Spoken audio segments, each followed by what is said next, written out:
salam sejahtera bagi para penonton dan semoga selalu diberikan kesehatan dan tetap produktif. Pada topik hari ini saya akan mengulas materi yang disampaikan oleh Profesor Dr. Mikradyuddin Abdullah. Terima kasih atas materi dan ilmunya, Prof. Saya di sini akan mengulas mengenai apa yang disampaikan oleh Prof mengenai tuntunan praktis menulis makalah untuk jurnal ilmiah internasional. Ini materi yang sangat menarik bagi para akademisi, terutama bagi mahasiswa yang ingin mempublikasikan karya penelitiannya menuju jurnal ilmiah internasional. Kata pengantar yang beliau sampaikan, intinya di sini beliau menyampaikan bahwa tuntunan praktis ini dapat bermanfaat dan dapat dijadikan pedoman bagi para peneliti muda. Dan ada handout yang disampaikan di tuntunan praktis ini. Ya, kita langsung saja menuju materi ya. Pada materi yang dibahas dari handout ini tidak semua kita bahas karena keterbatasan waktu. Namun di pembahasan dan ulasan ini akan fokus membahas mengenai riset dan penulisan makalah. Nah, teruslah simak. Apakah riset itu?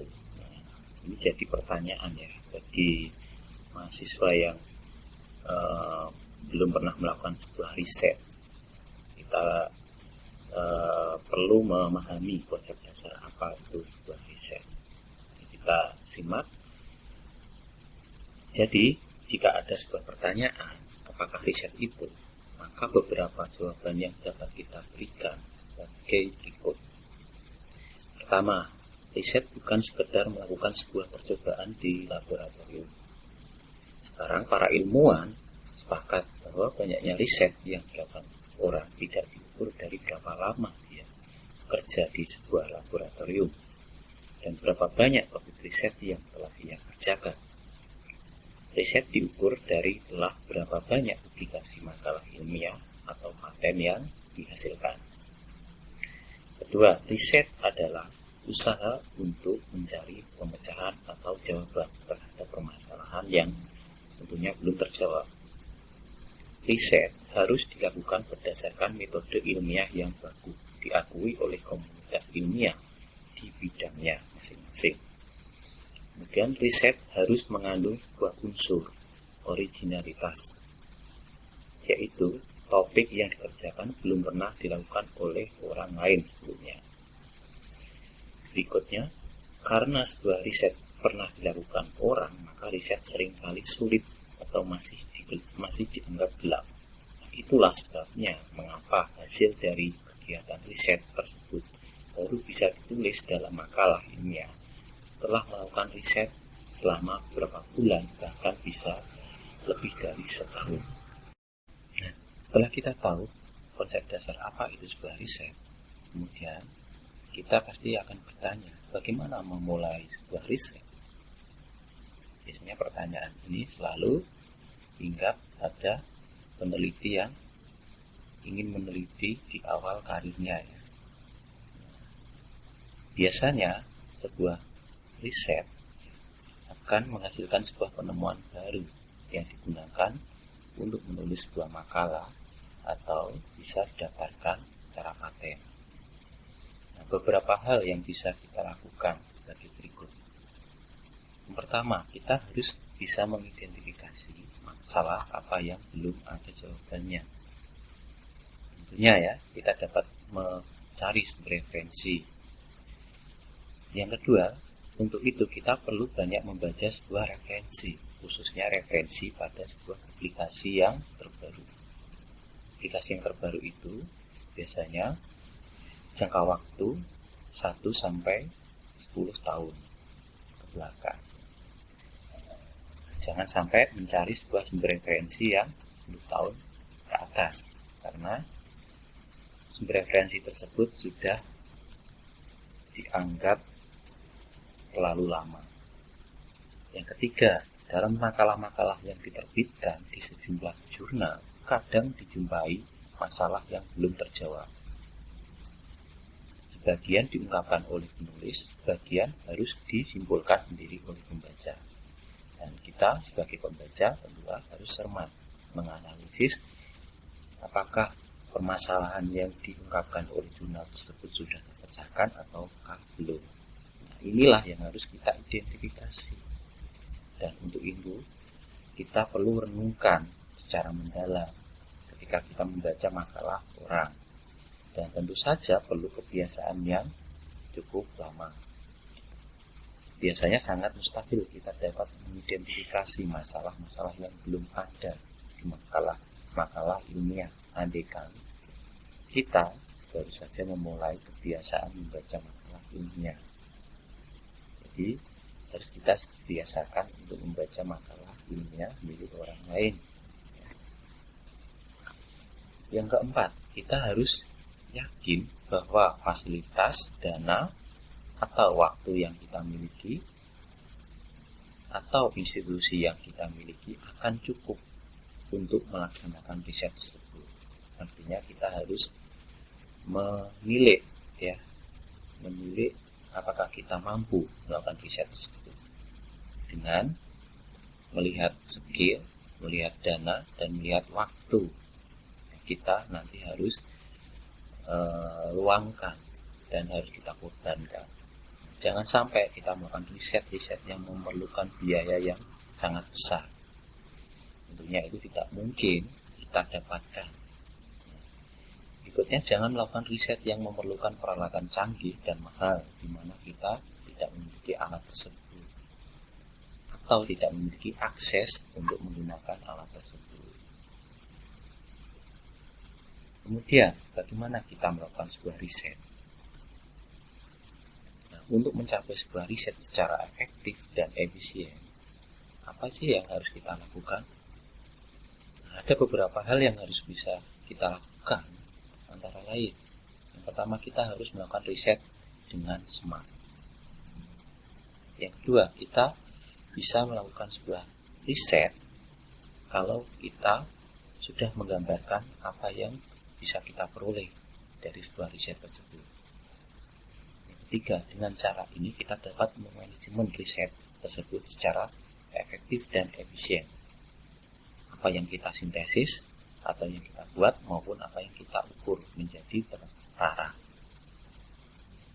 Yang keempat, cara ini juga dapat berimplikasi pada penghematan waktu dan tentunya implikasi pada biaya yang dikeluarkan.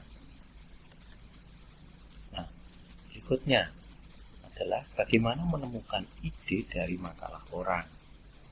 Ini terusan dari mencari topik, materi, masalah yang belum terpecahkan tersebut. Nah, pertanyaan berikutnya, bagaimana caranya kita agar mampu mengidentifikasi masalah dari makalah orang yang sudah dipublikasikan? Untuk tujuan ini, beberapa hal yang dapat kita lakukan sebagai berikut. Yang pertama, kita harus banyak membaca makalah. Tentunya, baca baik-baik pendahuluan makalah orang. Biasanya di situ ditulis apakah latar belakang riset mereka. Seringkali latar belakang tersebut muncul dari hasil membaca makalah orang sebelumnya. Kemudian amati kesesuaian data pengamatan dengan hasil teori atau simulasi dalam makalah orang. Nah, jika berbeda, pikirkan teori atau metode simulasi yang berbeda. Kemudian, bagi orang yang kerja eksperimen, banyak-banyaklah membaca makalah teori. Fokuskan pada teori yang belum ada datanya. Mungkin berupa data eksperimen. Nah, mungkin Anda juga bisa melakukan eksperimen sendiri untuk melakukan teori atau membuktikan teori tersebut. Bagi orang yang terlalu teoritis, maka ada resep, yaitu banyak-banyaklah membaca makalah eksperimen. fokuskan pada eksperimen yang belum ada teorinya. Mungkin Anda bisa membangun sebuah teori untuk menjelaskan data eksperimen tersebut. Perlu diingat bahwa kemampuan semacam ini tidak muncul tiba-tiba atau dalam waktu yang singkat. Kemampuan tersebut tentunya akan terbentuk setelah melalui pelatihan atau usaha dalam waktu yang cukup lama. Maka oleh sebab itu biasakan membaca makalah dan mengidentifikasi. Nah, jika ada data saya yang berbeda, ini bagaimana kita mengatasinya? Kadang terjadi dalam penelitian, data yang kita peroleh tidak bersesuaian atau bahkan bertentangan dengan data yang ada di makalah orang yang sudah terpublikasi. Nah, jika hal demikian yang terjadi, apa yang harus kita lakukan? Ada beberapa saran sebagai berikut. Yang pertama, jika ada data eksperimen Anda yang berbeda dengan orang lain, janganlah pesimis. Siapa tahu itu adalah temuan yang baru. Selama Anda mengikuti kaidah riset yang benar, maka optimislah, yakinlah. Yang kedua, tidak ada data eksperimen yang salah selama menggunakan alat ukur yang benar dan melakukan tahap eksperimen yang benar. Yang ketiga, untuk data yang berbeda tersebut, sebaiknya Anda melakukan berulang-ulang sehingga Anda benar-benar yakin bahwa hasil yang Anda temukan tersebut adalah benar. Kemudian, yang keempat, tinggal Anda perlu menjelaskan mengapa hasil Anda berbeda dengan orang lain. Ini yang harus Anda tulis dalam makalah yang Anda publikasikan. Nah, setelah riset, lalu apa yang harus kita lakukan? Setelah kita melakukan sebuah riset dan mendapatkan hasil-hasil temuan yang terbaru, apa yang harus kita lakukan selanjutnya? Ada saran yang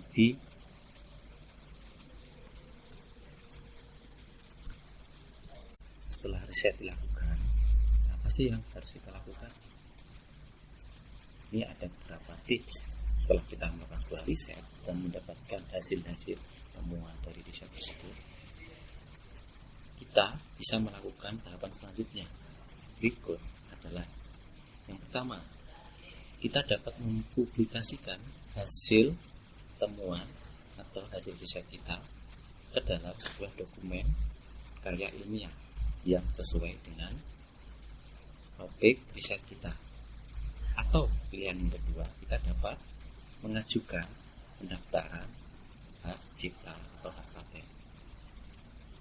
Ini merupakan tahapan yang harus kita segera lakukan, sebab jika ada orang lain, misal di sebelah bumi manapun yang kebetulan melakukan riset yang sama dan mendapatkan hasil yang sama dengan yang kita lakukan, kemudian dipublikasikan, maka hak Anda atas riset tersebut menjadi gugur.